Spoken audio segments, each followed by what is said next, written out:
네, 어제 오늘 이틀에 걸쳐서 한국 민화와 인문학 관계를 지금 그 강의를 듣고 계시는데 정말 크게 도움이 되었고, 지금까지 공부를 하면서 알지 못했던 많은 얘기들이 나왔어요. 그래서 역시 이런 큰 행사, 그 다음에 민화와 관계된 학술적 세미나 같은 것은 정말 매우 중요한 일이라고 생각을 하게 되었습니다. 좀 앉아서 얘기를 하겠습니다. 그 소상팔경을 얘기하려고 왔습니다. 문제는 지금 여기 민화를 그리신 분이 전부예요. 민화 안 그리신 분들은 아마 손가락 안에 들어갈 만큼 전부 민화를 그리신 분들이에요. 그런데 왜 다른 그림은 엄청나게 많이 그리면서 산수화는 왜 안 그려요? 전시장에서 산수화 1년 중에 많이 봐야 한 석 점, 넉 점? 거의 안 그려요. 문제는 이렇게 돼 있죠. 우리 민화 속에 가장 많은 분량을 차지하고 있는 게 화조도죠. 그리고 두 번째가 산수예요. 산수화는 이상하게 그 박물, 특히 민화를 수집한 컬렉터들이 그 별로 반기는 부분이 아니에요. 그래서 지금도 제일 싸게 구할 수 있는 게 산수화입니다. 산수화는 아직도 돈 조금만 아끼면은 살 수 있을 정도로 싸요. 너무 그 산수화에 푸대접을 받고 있습니다. 근데 실제로 남아있는 민화 그림의 통계를 보면은 말씀드린 대로 화조도가 가장 많았었고, 그 다음에 산수화였었습니다. 아마 누군가 지금 우리가 민화를 가지고 해야 할 일이 너무 많죠. 그 화제별 데이터를 내놓은 것도 없어요. 누군가 박사 논문감입니다. 민화의 전체 그림의 데이터를 내볼 필요가 있어요. 어느 그림이 가장 많고 가장 적은지, 왜 그런지, 무슨 뜻인지. 산수화 간단하죠. 1392년 이태조 등극을 하죠. 그래서 억불 숭유 정책을 씁니다. 불교가 이렇게 탄압을 받으면서 유교 문화를 받아들여서 억불 숭유 정책을 쓰다가 영정조가 되면은, 조금 전에도 얘기가 나왔었습니다, 우리 문화의 르네상스 시대가 돌아와요. 사실 민화를 가지고 어젯밤 토론에서도 제가 잠깐 그 언급을 했습니다마는, 민화가 어떻습니까? 유교 문화 속에서 민화라는 것은 정말 그 수준 낮은 하층 환쟁이들의 작품으로 생각을 했던 거죠. 그래서 그 민화가 사실 영정조 이후의 대중 민중 문화 속에서 발전되었던 것인데, 최근에 아마 여기 계신 선생님들 그 많이 헷갈리죠. 용어부터 어젯밤에도 뭐 큰 소리가 나고 난리가 났었습니다만, 채색화, 또 근래에 들어서는 그 민화의 연원을 찾기 위해서 서양에 관한 비교 여러 가지가 나왔었습니다. 물론 학자들은 많은 분야를 섭렵하고 많은 분야를 비교 연구하면서 발전할 수 있는 게 학문이지 않습니까? 그래서 다 좋은 현상인데, 아마 아직은 여러 선생님들이 지금 헷갈리고 있어요. 그래서 뭐 그 어젯밤에도 창작민화 때문에도 많이 헷갈렸었고, 어쨌든 이 산수화가 유교의 그 오랫동안 적어도 한 300년 이상 유교 문화 속에서 발전되었던 그 소위 양반들의 그 생각, 양반들의 취미, 물론 사군자라고 생각하시겠지만 산수화가 더 많았었습니다. 그래서 산수화가 그렇게 그 민화에 준 영향이, 그러니까 민화도 자체도 그렇지 않습니까? 우리가 백성민자를 쓰는 민화인데 그게 어떻습니까? 사실은 그 양반 선호 사상이 민화에 엄청난 영향을 미치죠.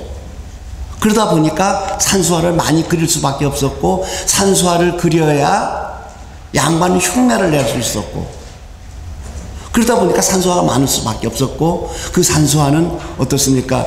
이제 시간이 없으니까 아주 간략하게 넘어가겠습니다만,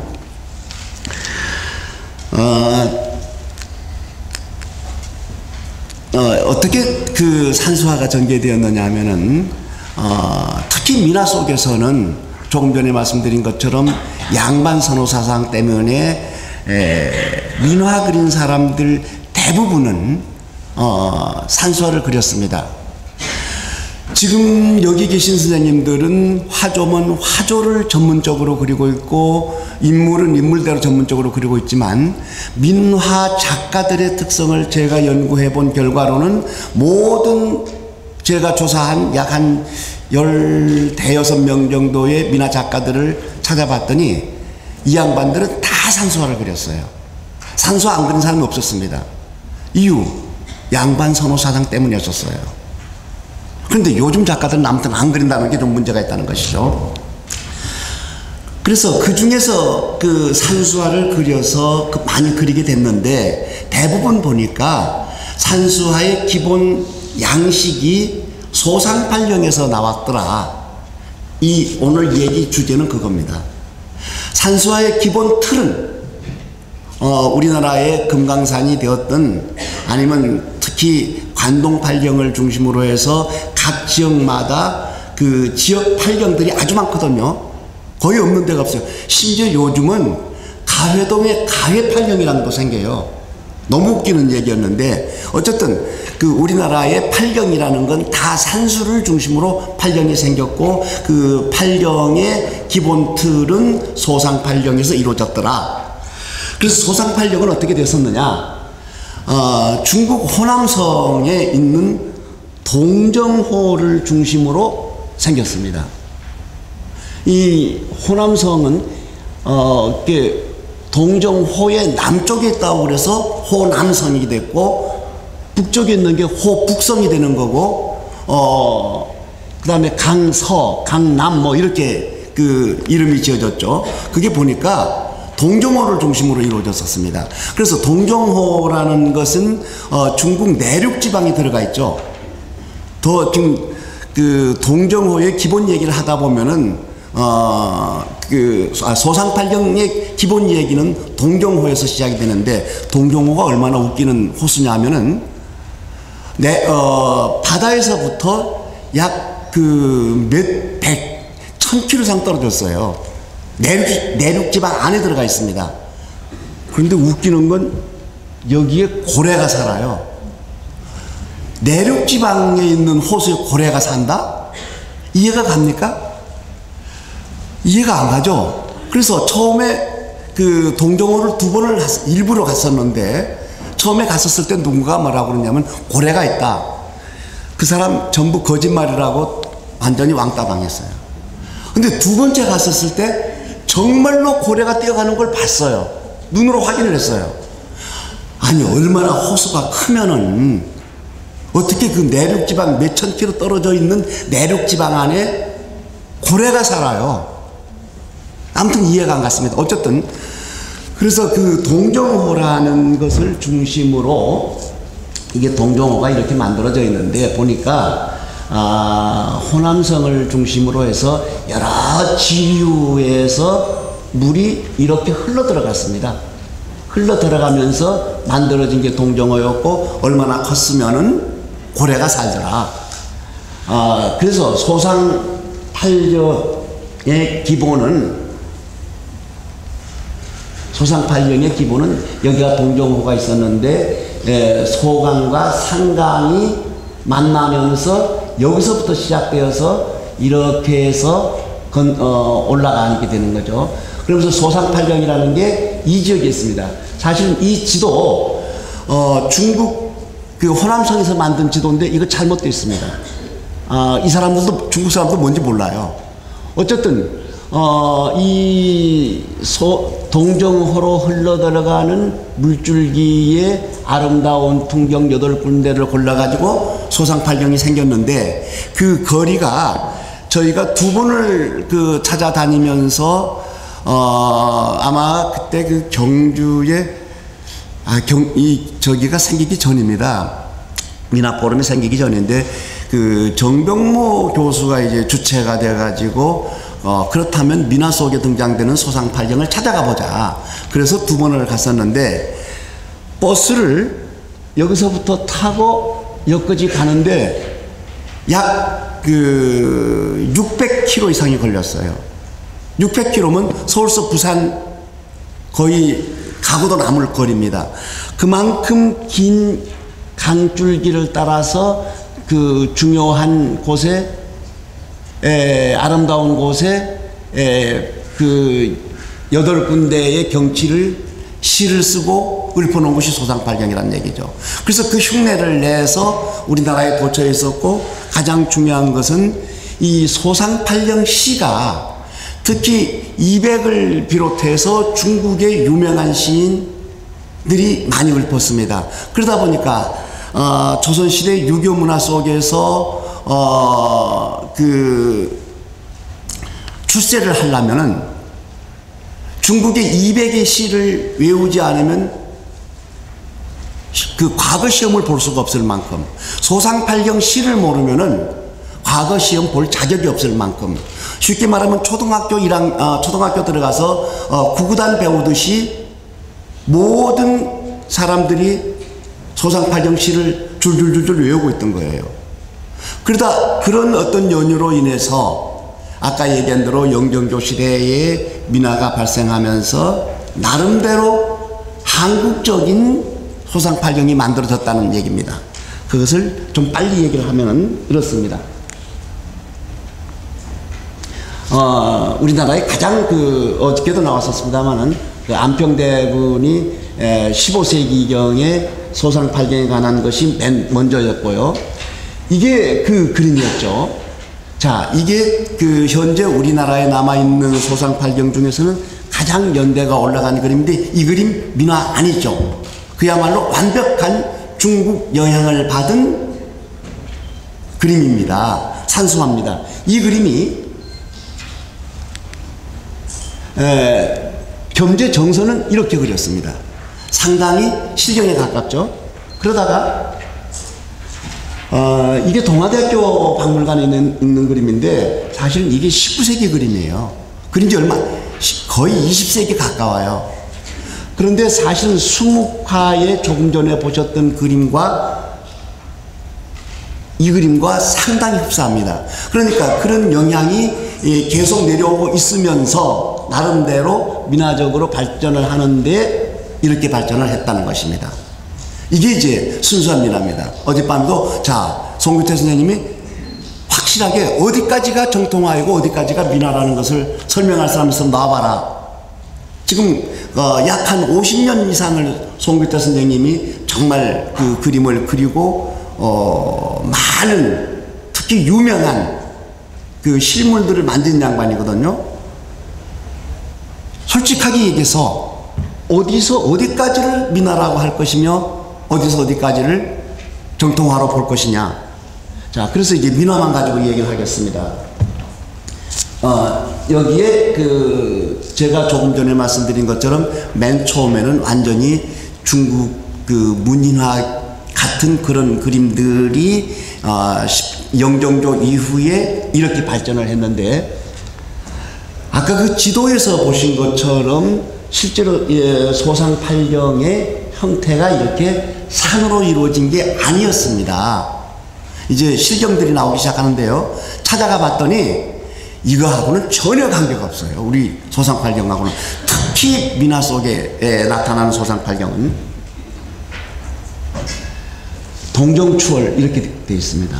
아까 동정호가 어마어마하게 넓어서 고래가 산다고 했는데 이렇게 그려져 있습니다. 소상야호, 비가 내리는, 어저께 정민 교수 얘기로는 비 내리는 것을 그리는 것은 그림도 아니라고 얘기했습니다. 뭐가 그래요? 빗방울 다 그려놨습니다. 이렇게. 재밌는 건 이게 점 찍는 게 아니라 목을 묻혀서 턱턱턱턱턱 떨어서 그린 거예요. 기가 막힌 거예요. 그걸 왜 붓으로 찍어요? 말도 안 돼요.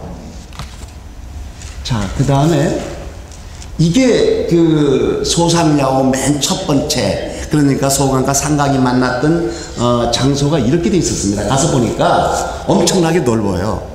넓고 실제로는 이런 건물은 최근에 다시 지어놓은 것들이지 남아있지를 않아요, 저는.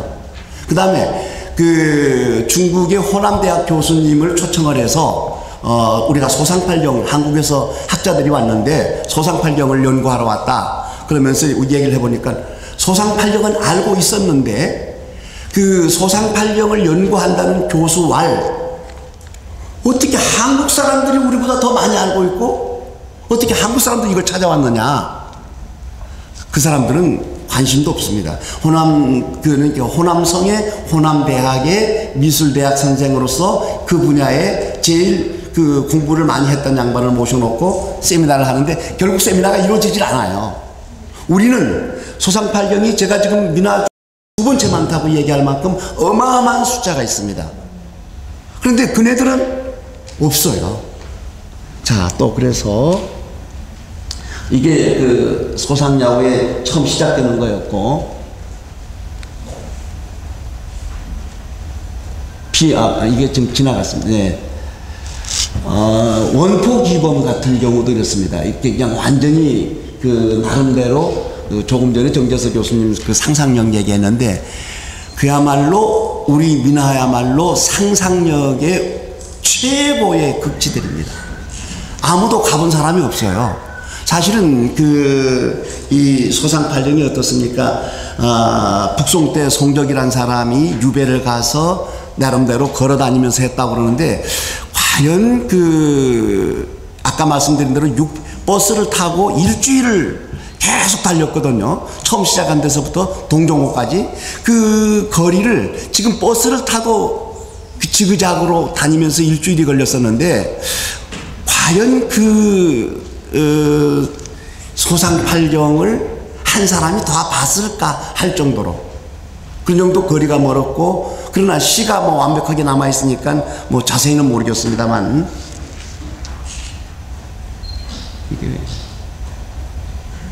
이런 식으로 변해 있었고, 자, 이것도 소상팔경입니다. 근데 우리 민화 속에 아까 제가 두 번째 많은 산수화의 그림들이, 조금 전의 그림은 여기에 화재가 다 붙어 있었기 때문에 쉽게 어느 부분이라는 걸 알았었는데, 산수화의 상당 부분이 아무것도 없어요. 이게 무슨 그림인지 알 수가 없습니다. 여기서 몇 가지 찾아볼 수가 있는데, 소상야후 밤에 비가 이렇게 내렸다는 것이죠. 그래서 소상팔경이라는 걸 그래서 알 수가 있습니다. 그 다음에 여기에 갈매기가 날아간다든가, 그 다음에 원포 기법이나 몇 가지는 쉽게, 특히 강천 모설 같은 경우 쉽게 읽을 수가 있습니다. 그래서 산수화에서 완벽하게 소상팔경을 그리기도 하지만 이것저것 상상을 하면서 이것저것 막 섞어서 그리는 경우도 많이 있었고, 어쨌든 쉽게 소상팔경이라는 걸 알 수 있는데, 조금 더 디테일해서 보면은, 네, 여기에 아까 말씀드린 대로 밤에 비가 내립니다. 그래서 산수화를 보면서 쉽게 찾을 수 있는 게, 어제도 얘기가 나왔었습니다만, 비가 오면 우산을 받거나, 우산이라는 것은 시대가 내려오죠. 물론 지산이 있기는 합니다만, 도룡이를 입은 사람들이 나오면은 반드시 밤에 비를 피하기 위한 얘기입니다. 그래서 이제 이런 걸 가지고 찾을 수가 있었고, 아마 이게 그 평사나간 얘기일 겁니다. 이렇게 기러기가 몇 마리 날아가는 거. 그러나 평사나간 가서 보시면 정말 아무것도 없어요. 그런데 최근에 그 자리를 기념하기 위해서 중국 사람들도 거다가 정자를 지어놓은 게 있습니다. 정자도 지어놓고 그 다음에 소상팔경 비를 세워서 표시를 했습니다. 그런데 아까 그림하고 이 그림하고 보니까 똑같아요. 또 하나 특징은 말씀드린 대로 그 유교 문화의 선비 문화의 수묵화 정신들이 그대로 내려왔지만 사실 이 그림들은 20세기 그림이에요.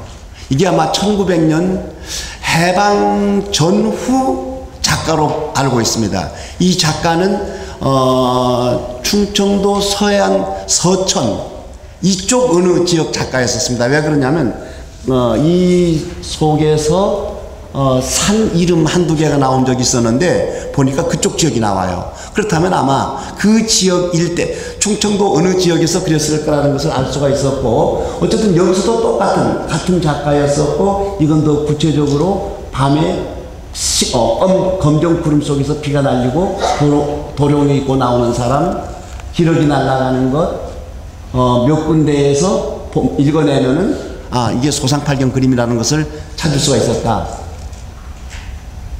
이거 제가 조금 헷갈리고 있네요.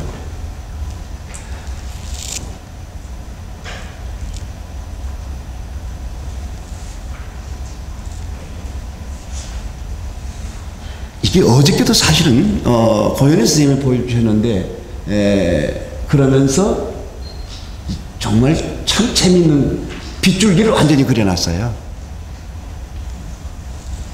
또 하나의 다른 것을 보면은 강천모설, 연사모종, 이게 뭘로 나옵니까? 원포기법이 나옵니다. 연사모종에서 수묵화로 그렸는데 산을 완전히 스님처럼 그려놨어요. 밤에 종소리가 들린다고 하니까 스님처럼 그리고 여기도 스님처럼 그렸습니다. 실제로 자세히 들여다보면 여기에 절이 있고 종이 달려 있어요. 그 다음에 스님이 한 사람 들어가고 있습니다. 그러니까 소상팔경 시를 중심으로 상상력을 발휘해서 그림을 그렸다는 얘기입니다.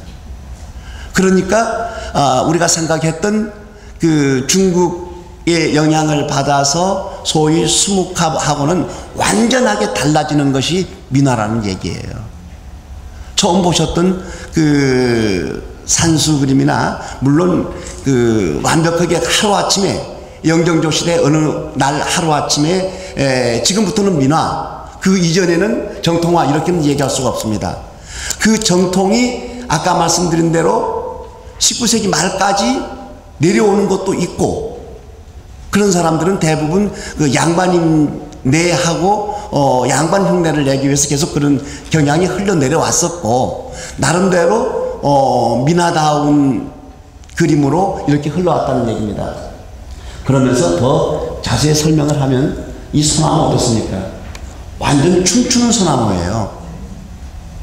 의도적으로 춤추는 소나무를 그렸습니다. 또 조금 더 상상력을 발휘하면 이 목숨 숫자처럼 보여요. 그래서 이 그린 사람이 그런 생각을 하고 그랬겠느냐? 아마 무의식 속에서. 그런데 지금 우리가 읽어보니까, 민화를 읽어보니까 너무 재밌는 얘기들이 아주 많이 나와요. 아주 큰 스님들이 셋이 지나가는 것처럼 보이고, 다른 거 다 생략해버렸습니다.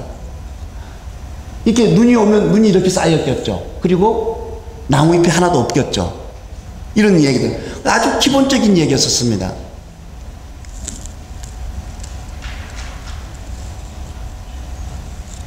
이게 아까 원포기범에서 원포루라고 하는 누각이 여기 하나 있었습니다.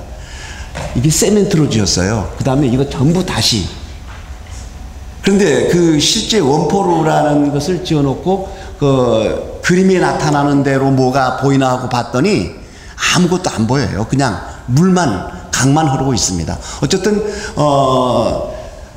그 소상팔령 가운데 몇 군데는 이렇게 그 사람들이 찾아서 다시 재복원, 재현을 시를 비에 새기고 그런 건 있었지만 어떤 것은 어디가 어딘지 흔적을 못 찾은 것도 많이 있었습니다.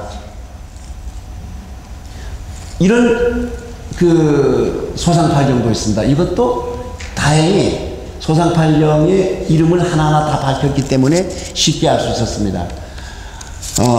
아까 제가 말씀드린 것처럼 이게 대부분이 어떤 그 이상향의 세계를 찾아 들어가는 그런 식으로 그렸어요. 그러니까 이상향의 세계를 찾아간다는 것은 신선들이 사는 세계이기 때문에 아무도 가본 적도 없었고 머릿속에만 남아 있었습니다. 그래서 대부분 그림들의 특징이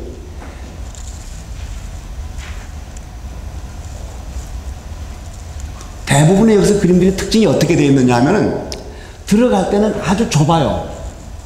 좁은데 조금만 들어가면 넓은 바다가 보이는, 그러니까 그 신선들이 사는 그 세계를 들어가려면 동굴이나 뭐 동굴을 통과했다는 얘기도 있고, 그 다음에 작은 협곡을 들어가서 길을 잊어버렸는데 어디로 들어갔더니 신천지가 나오더라. 어떤 그런 생각과 시를 기본 바탕으로 생각을 하고 그림을 그렸던 것 같습니다. 그게 소상팔령의 특징이었습니다.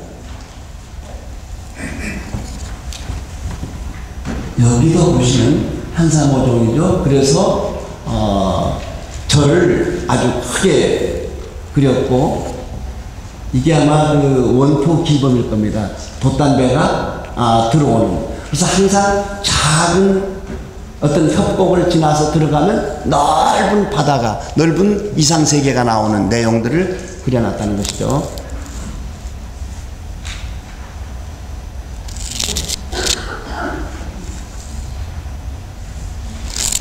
특징 중에 몇 가지는 동정추월이었는데, 그러니까 아무도 가본 사람이 없기 때문에 시를 가지고 나름대로 이렇게 아주 그냥 그 빽빽하게 그려놨습니다. 만약에 이 그 화재가 없었으면 이런 그림들은 찾기가 쉽지 않았을 거예요. 다만 산 위에 달이 있다, 해가 떴다, 달이 떴다, 요 몇 가지는 찾을 수가 있겠죠. 연산모종예인데 여기 이게 아마 본사인 것 같습니다. 어떻습니까? 완전히 그 건물 배치도를 평면에다가 완전히 펼쳐놨어요. 이게 이런 그 디귿자 집들은 전부 북쪽에 있죠. 그래서 금강산 어디를 생각했던 것 같고 완벽하게 집을 옆으로 눕혀서 그렸습니다. 그리고 탑은 크게 그리고 옆에 약간의 그 암자들을 그렸고 그 원근법을 비교적 잘 찾았는데 사실은 잘 어느 부분은 잘 그려져 있고, 이건 아주 먼 산이었죠. 어저께도 그 얘기가 나왔었고, 가까운 산에 이따금씩 소나무가 빽빽하게 있었을 텐데 나름대로 자기 나름대로 편하게 그려놨습니다. 자유롭게. 이런 게 민화였었죠. 이런 것도 이제 그 아까 말씀드린 것처럼 양반선호사상에서 수묵화가 대부분이고, 그러다가 이 19세기 말 20세기가 되면서 산수화에 채색이 들어가기 시작을 해요.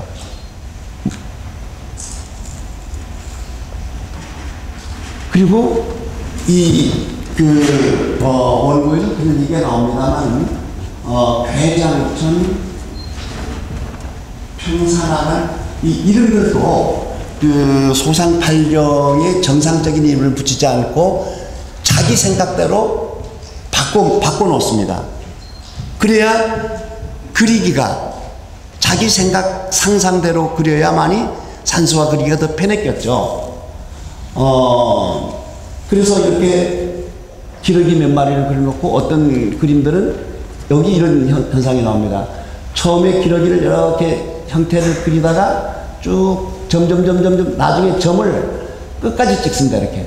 그러면 엄청나게 많은 기러기가 날아오는 것처럼.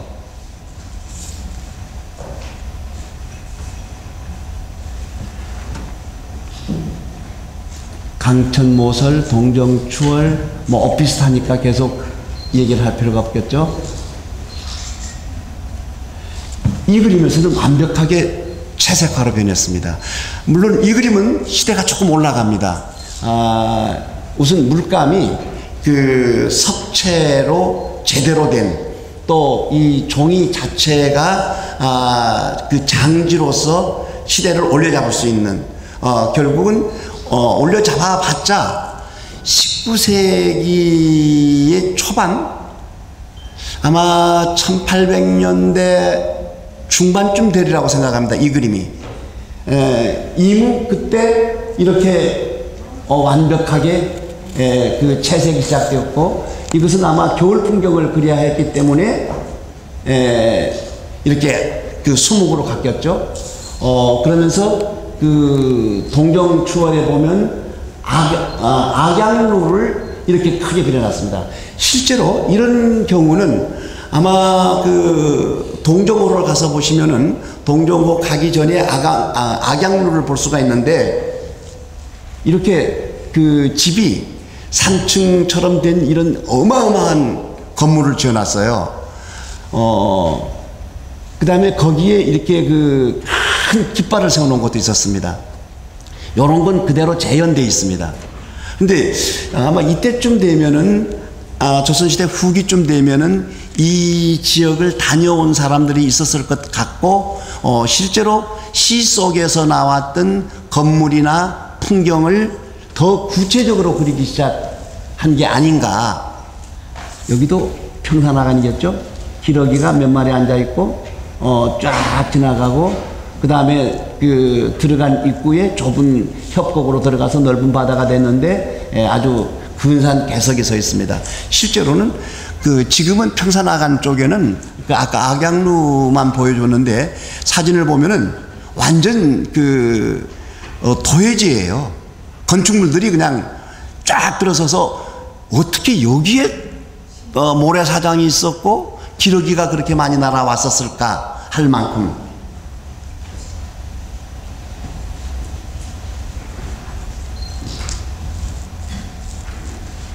산시청풍, 이게 그러니까 산속에, 그윽한 산속에 어떤 그 사람들이 모여 사는 시장 같은 게 있었다는 뜻이거든요. 그 건물들이 가장 많이 그려진 부분이 산시청풍이었고, 나름대로 이렇게 길을 해서 꾸불꾸불 들어가면은 많은 그 점포 같은 상점 같은 게 있다는 생각을 했던 것 같습니다. 그래서 이렇게 많이 그려놨고, 어떤 그림들은 이걸 다 제가 가지지 못했는데 사람들이 실제 뭘 팔고 있는 것까지 그려놨어요. 그 다음에 또 뭐 머리에다가 이고 지고 그 시장 가는 소 그 달구지에다가 뭘 싣고 가는 그런 것까지도 그려요. 근데 실제로는 가서 보면은 위치도 지금은 찾을 수가 없을 만큼이 되어 있습니다. 자, 이런 양식들도 있고요. 그 가보지 않고 나름대로 그 소상야후를 그 이렇게 그렸는데, 뭐 자기 생각대로 완전히 그려놓은 겁니다. 평산화관이죠. 하나 재밌는 건 어저께 그 무슨 얘기가 나왔었냐면 여성들이 안 보인다고요? 아니에요. 여성들 민화 속에는 역시 그 백성민자입니다. 굉장히 많이 보여요. 이거 조금 더 그 클로즈업해서 보면은 여기에 여자들이 가득 타고 장구 치고 물놀이 하고 있었어요. 아마 그 여기도 그렇고 요 상당 부분이 그 단체로 여행을 가서 배를 타고 동정호를 돌아보는 그런 내용들이 많이 있습니다. 그런데 거기에는 사람들이 많이 등장한 곳에 보면 항상 여성들이 껴 있습니다. 악양루라는 건물이죠. 어마어마하게 지어놨습니다. 이렇게 지금 이 건물하고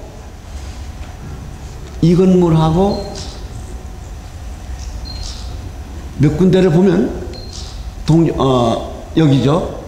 비슷하게 그려져 있고 그렇게 재현을 해놨던 것을 볼 수가 있었습니다. 이건 뭐 거의 비슷하게 그렸습니다.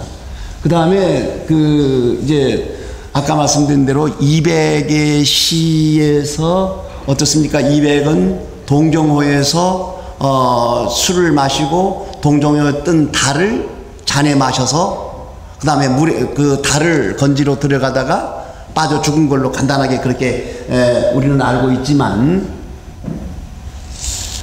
조금 바뀌었습니다. 이것은 지금 그 제주도 산수인데요. 이 제주도 산수도 여기 보면은 진주 촉설로도 나오고 이게 촉설로라고 했습니다. 그러나 기본 바탕은 사실은 그 소상팔경을 중심으로 나왔다는 얘기입니다. 하나 특징은 그 제주도에서 만들어진 산수를 봤더니 이런 거 보면 아마 평산화관을 그리려고 했겠죠. 이게 파도입니다. 이것도 다 파도고 이게 폭포예요. 폭포를 산보다 더 크게 그렸습니다. 그 다음에 폭포가 떨어지면서 물결이 튀어올라요. 이런데 이건 보면 소상야옥이었죠. 여기에 도룡이를 쓴 사람들이 엄청나게 많이 나와요. 그러니까 소상팔경을 근본 바탕으로 두었고 소상팔경이라는 것을 쉽게 알 수 있었겠죠. 이렇게 폭포를 집보다 산보다 크게 그렸습니다. 어디에도 이런 풍경을 볼 수가 없고 제주도에서만. 그러니까 지리적인 자연 문화 현상에 따라서 그림의 상태가 지역에 따라서 아까 그 새카만 수묵화를 보여주면서 그 충청도 서촌 지역이라고 제가 말씀드렸습니다. 그 지역 산이 그래요. 제주도에 갔더니 이렇게 되어 있습니다. 그 다음에 이런 게 뭔가. 그래서 이게 제주도 그림인지 어떻게 알아? 아무도 몰라요. 이게 뭐일 것 같습니까? 이거. 아침에 밥을 먹다 보니까 그 밥상에 놓인 그림에서 경주 양남의 주상절리가 나와 있습니다. 이거 주상절리를 이렇게 그렸어요. 그래서 그림 속에 주상절리가 나온 특징은 반드시 제주도 겁니다.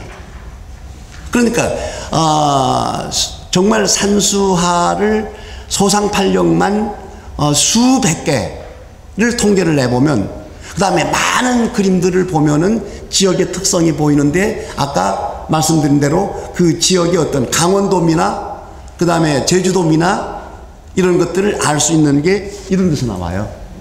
이건 아무 데도 없습니다. 그 다음에 약간의 금강산 총석정 같은 그 주상절리에서 볼 수 있는 그런 그림들. 그래서 제주도 걸로 이걸 제주도 걸로 정해놓고 다른 그림들을 조사해보면 정확해요. 그러니까 그런 것들은 민화에서만 찾을 수 있다. 그게 민화였다. 또 이 그림 아주 유명하죠. 일본 야나기 박물관에 있는 그림인데 제가 작년 연말에 일주일 동안을 조선민회관 야나기 박물관에 가서 일주일 동안 아무것도 안 하고 야나기 박물관에 있는 민화 800 몇십 점을 전부 뒤져볼 기회가 있었습니다. 뒤져봤더니 이 그림하고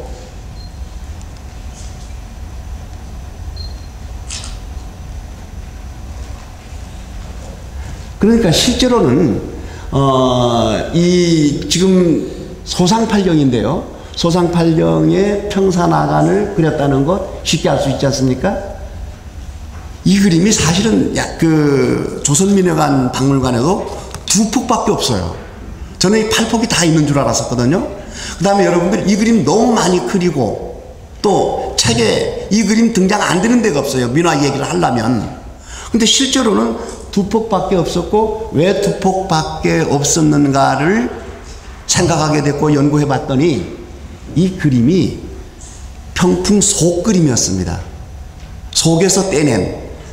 그 다음에 그렇다고 그래서 이 그림이 오래된 그림이냐? 이거 20세기 그림이에요. 종이가 양지였습니다. 양지. 그래서 그렇다면 이 양지 바탕의 20세기 그림이 어떻게 그 평풍 속에서 나오느냐? 이 앞에 그림은 뭐가 있었을까요? 인쇄. 그러니까 그 이발소 그림 나오기 전에 그 소위 석판화라고 하는 인쇄 그림이 이 앞에 붙었었는데 이걸 떼냈던 것 같아요. 그래서 상태가 이렇게 되어 있었고 이걸 자세히 확대를 시켜봤더니 이 풀이 묻었던 자리를 떼냈던 자리입니다. 아마 그 소상팔경 중에서 얘만큼 이렇게 많은 사람들이 많은 책에서 민화를 좋아하는 사람들이 다 찾고 그리는 그림이고요. 두 번째 그림에서는 동정추월인데 자세히 보시면은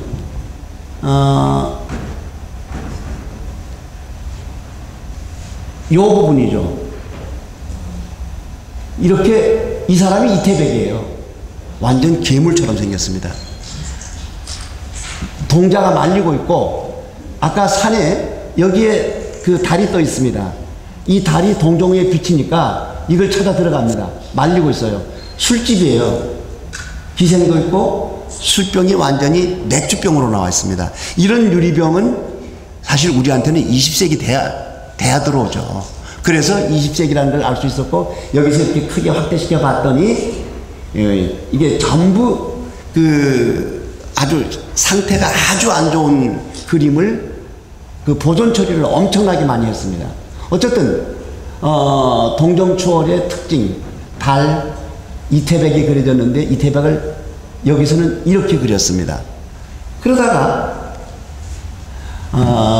이게 제주도의 혁필인데요.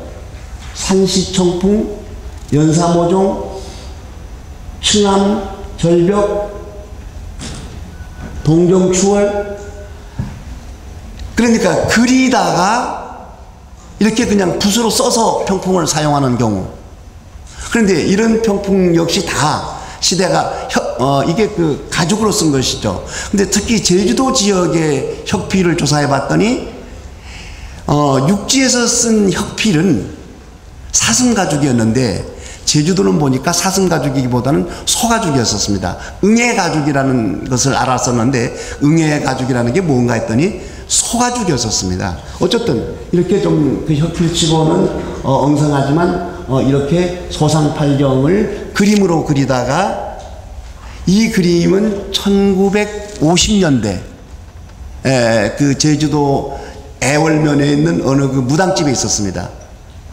그러니까 그런 어떤 그 소상팔경 같은 걸 얼마나 좋아했으면 그리다가 나중에는 글씨로 이렇게 사은절구로 써가지고 평풍으로 사용을 하고 있었는지. 책가도에서 보면 여기 먹 이름이 동정추월이에요. 먹 이름이. 문방사후에서 이 먹이 상당히 중요한 건데 먹 자체를 이렇게 동정추월로 만들어놨어요. 이게 먹 이름이. 그래서 이런 그 문자도의 2단 구도를 가진 것 중에서 완벽하게 이렇게 그 소상팔경을 그리고 있습니다. 이 그림 어제도 나왔었기 때문에 생략하고요. 마찬가지로 이 그림도 아무것도 없었습니다. 화제가 없지만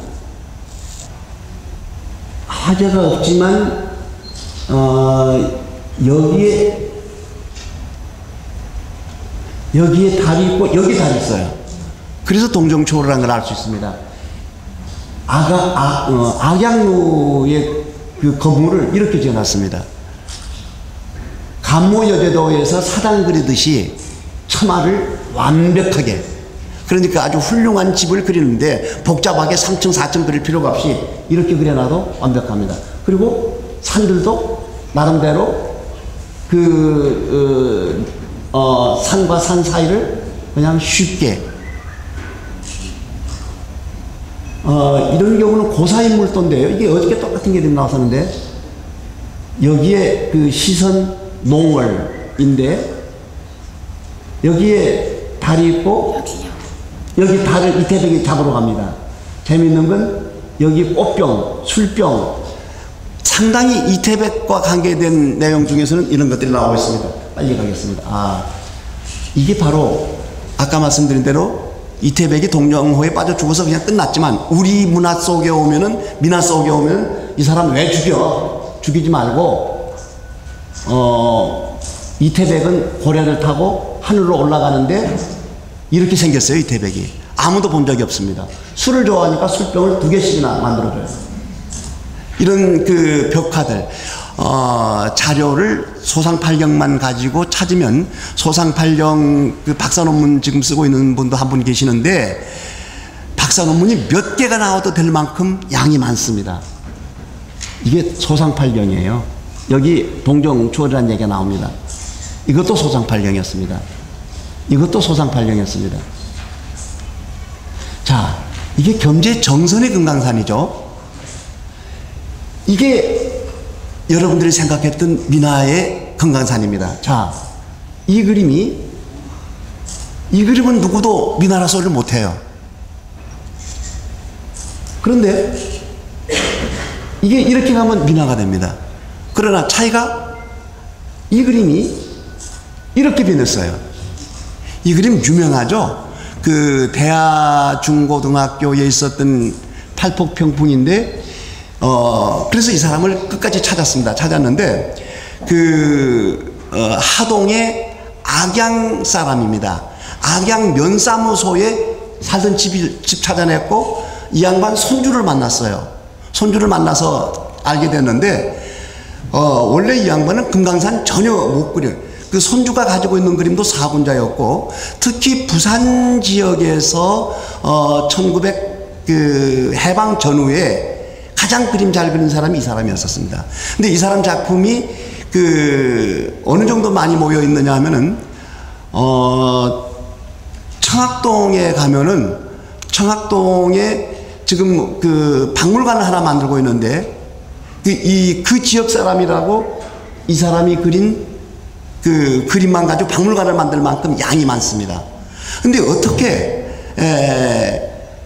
이거 딱 하나만 남아있는데 다행히 여기 지금 제가 이름을 기억 못하겠는데 여기에 작가 이름이 나왔었어요. 그래서 알게 되었습니다. 자, 이 그림 조금 더 보시면 어떻습니까?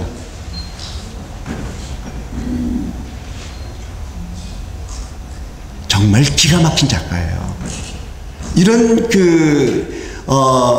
모던 현대적인 추상을 그릴 수 있는 그래서 민화 작가들의 상상력이라는 것은 정말 박물관을 만들 만큼 사군자가 많이 있는데 어떻게 이 양반이 이런 그림 딱 하나밖에 없습니다.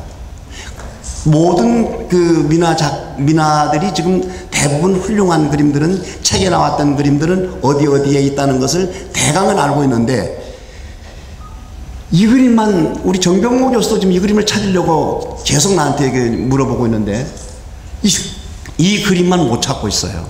그 다음에 찾았어요? 야 세상에 이거 한번 보시고 이거 연구해 볼 수 있는 특히 이 경상남도 지역에서 아직 이 양반 손주가 악양 면장이에요. 그래서 악양 면장을 만나면 아주 자세히 얘기해 줍니다. 살던 집에 뭐 어떻게 살았고 그 다음에 작가 활동 어떻게 했고 아주 굉장한 부잣집 아들이에요. 집터가 어마어마하게 커요. 자, 그런가 하면 이런 금강산도 있습니다. 이 금강산도도 지금 못 찾고 있어요. 어디 개인한테 갔다고 들었는데 사실 이게 에밀레 박물관들에 있었던 건데요. 이게 비로봉이겠죠? 이걸 조금 더 보면은 한번 보세요. 사람들이 암벽 등산을 해요. 여기까지 올라갔습니다. 사실 이 그림 시간을 가지고 자세히 들여다보면은 사람들이 엄청나게 많이 나와요.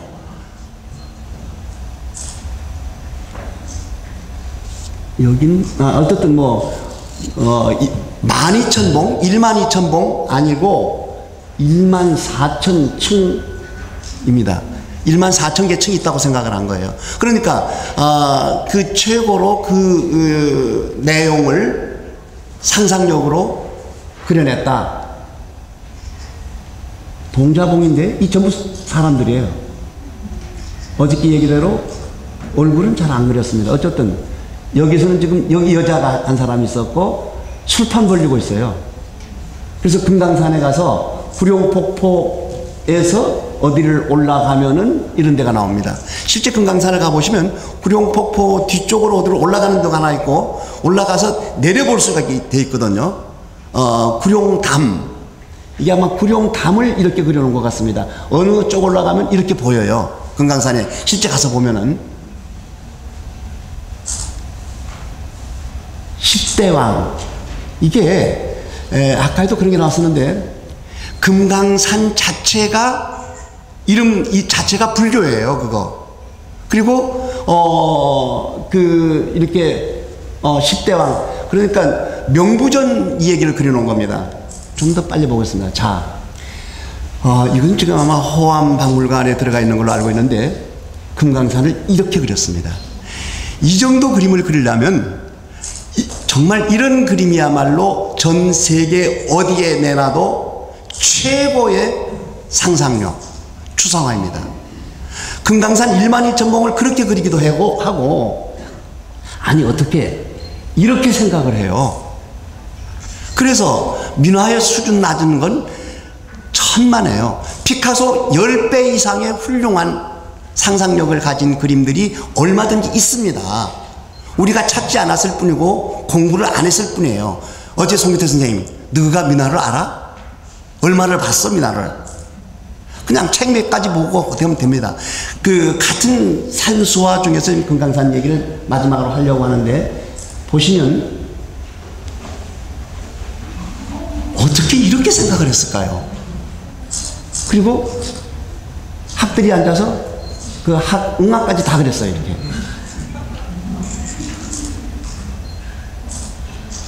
그러면서 이렇게만 그리다가 또 옆으로 하나 좀 착 눕혀서 그렸습니다. 그러면서 이걸 이렇게도 생각할 수가 있습니다.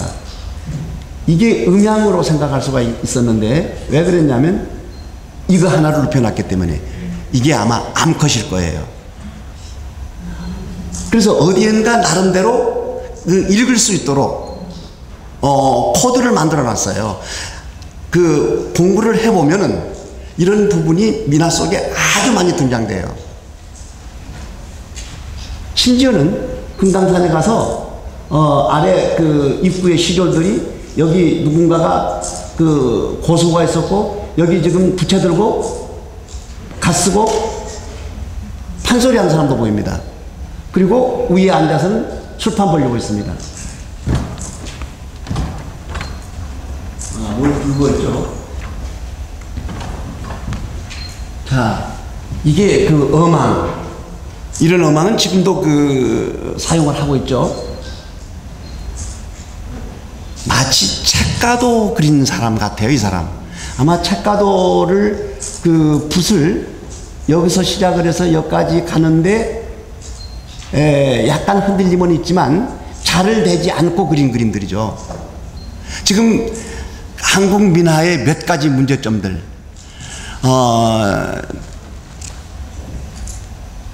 자, 이 그림도 마주 보고, 이 그림 보면, 이 금강산은 금강산인데, 아무것도 적혀 있지 않았었고, 뭐 아주 특이한 형태를 가지고 있습니다.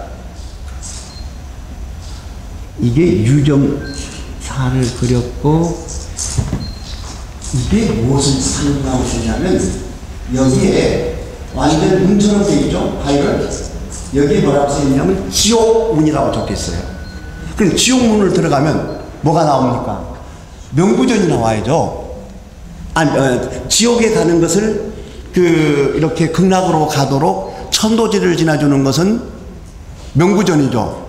명구전에는 누가 계십니까? 지장보살이 계세요. 이 사람이 지장보살입니다. 그리고 우두나찰과 마두나찰, 그 다음에 이게 10대 왕을 그린 것 같아요. 10대 왕을 이런 식으로 표현을 했습니다. 그 다음에 지장보살을 중심으로 좌우에 우두마두나찰을 그렸어요.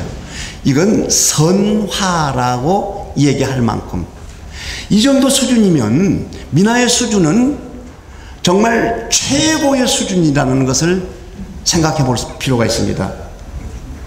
자, 여기까지만 하겠습니다. 다만 우리가 너무 민화에 대해서 공부를 안 하고 있다는 것. 저 같은 경우 박물관장을 하고 있습니다. 민화를 수집해서. 생각하면 할수록, 수집을 해보면 해볼수록 점점 더 빠져들어가요. 그래서 무슨 생각까지 하냐면, 조자룡 선생님이 가장 민화를 열심히 공부했고 한국 민화의 중시조 같은 양반입니다. 근데 그 양반이 송산에 내려가서 갑자기 민화를 싹 치워버려요. 이제 알겠습니다.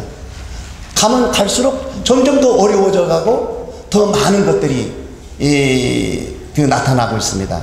그래서 민화는 이제 반세기 정도밖에 안 됐다고 그러는데 앞으로 충분하게 공부하고 좋은 것들을 내세우면은 이건 전 세계 어디를 가도 대접받을 만한 최고의 그림으로 부각될 수 있는 여지는 충분하게 있습니다. 그런데 요즘 이런 어떤 상상력을 가지고 그릴 생각은 안 하고, 가장 좀 제가 쓴소리 한두 가지만 하고 싶은데, 인사동의 민화 작가들을 망치는 게 누구냐면 복사가게예요. 모든 사람이 송기태 선생님부터 지금 다 복사 작품 가지고 복사를 해서 확대해서 그대로 그리고 있습니다. 초를 내서 그려서 열심히 할 수 있도록 노력을 해야만이, 어저께도 나왔었습니다만 똑같은 그림을 그야말로 누가 봐도 뛰어난 상상력을 할 수 있는 것. 또 하나는 요즘 죄송합니다만 너무 민화잔치가 많죠. 정신이 없어요. 그래서 이런 것들을 우리가 앞으로 조금은 깊이 생각해야 할 문제들이 아닌가 생각합니다. 자, 제 얘기는 여기서 마치겠습니다.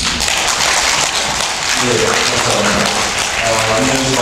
다양한 자료를 종횡무진 수집하시면서 하신 연구 성과이신데요. 소상발견도 연구를 한 단계 더 진전시킨 오늘 발표였다고 생각이 됩니다.